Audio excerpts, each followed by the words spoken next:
everybody, welcome back to the BookEnds YouTube channel. I'm Jessica Faust and I am here holding down the fort alone while everybody else works at home. I'm happy to report that the rest of BookEnds is safe and well and doing just great. In fact, we are selling books, we're making deals, we're taking on new clients, so all is right in the BookEnds world, or as much as it can be. As I'm sure you know, if you're watching this right after it's been released, we are in the middle of a pandemic where most of us are working from home, considered non-essential employees, and many of our authors are also safely at home, thank goodness. One of the things I want to talk about that is not something most people want to talk about is something that's come to mind, especially during this time, and that is the topic of literary estates, wills, trusts, and more or less in layman's terms, who is going to take over your work on your death? Because let's face it, we are all going to die. I'm going to die. You're going to die. The one thing we know in life is that we're all going to die. And as somebody who has owned a literary agency for 20 years, I can tell you that this is the one thing that authors least prepare for. And it leaves your agent, your publisher, and most importantly, your family in a very difficult situation. I've had many experiences where authors have passed away and I never knew about it until checks started getting returned because family members had moved on and I was left with payments for somebody that I had no way to find. I've been in situations where family members have contacted me only after receiving a payment because they knew their loved one had written books, but had no idea who to even contact about the payments and the rights to those books, as well as the contracts and everything else. It is a difficult situation. Death is difficult for everybody, but who it's most difficult for are those left behind. And it's important that you do your best to take care of those who are left behind, which is why I really encourage people to make plans for their literary estate. And I am talking not just to traditionally published authors, but self-published authors. And for those of you who are thinking about getting publishing or getting an agent, once you get an agent, it's about time to really start thinking about this. Now, I am not a financial expert and I am not a legal expert. I cannot give you legal or financial advice on what you can do.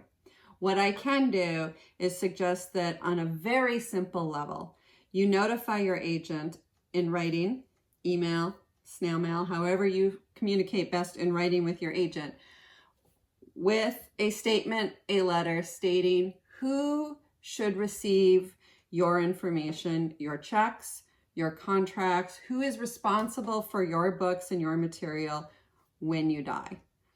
I not only want that person's name, but their contact information, email, phone number, address would be great. When you die, I need somebody to be able to reach out to moving forward.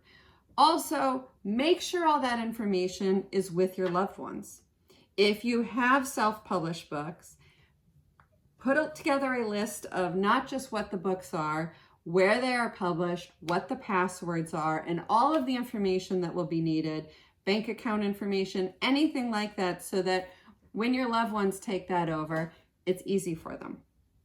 If you've had multiple agents, make sure you're providing the information to the agents, but also make sure somewhere along the way you have a list of your books, your contracts, and who represented each. If they are not represented, who your contact is at the publisher, so that your loved ones can get in touch with those people to inform them of your death and to make changes to things like who payments should go to. Until I hear that an author has passed and who payments should go to, checks will continue to go to the author or whoever I have on file. If it's a business name, they'll continue to go to the business name. So it's imperative that those records be updated. We keep files here in the office for our clients, for anybody who has given us that information. It's really difficult if there are sort of a bunch of steps somebody needs to go to if a client dies and we are not given orders or instructions on what to do. I need proof of death. I need a copy of the will. I need information so that I can make those checks go to the right person. I can't just get a phone call and tell me that now the check should go to this person and here's the new tax form. Obviously, that would be illegal. It's not an easy thing to discuss with your family. It's not an easy thing to think about.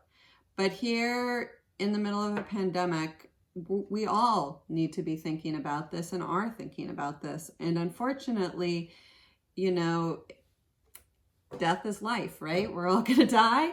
So I would really strongly consider that you have the conversation with your family members about your literary estate. You make sure that they are in the loop, or there are files or both of everything that you've done and they know where that is. And most importantly, who they need to contact. It's super easy. If everybody has the information, like I said, email your agent now after this video and say to them, here is the contact information for my spouse, for my partner, for my child, for whoever it is, we'll be in contact with them should something happen to you. Make it easy on your family. Most importantly though, stay well and stay healthy and stay home during these times. We're going to be doing more of these. Hopefully James will be back soon because let's face it, it's much more fun with James here. In the meantime, subscribe so you don't miss the new videos. Like our video, and if you have any questions, please feel free to ask. Reminder though, I am not a financial planner. I am not a legal expert. If you have legal or financial advice about this topic, please call your lawyer, your financial planner. They will be able to help you best. Thanks a lot. Good luck. We'll see you soon.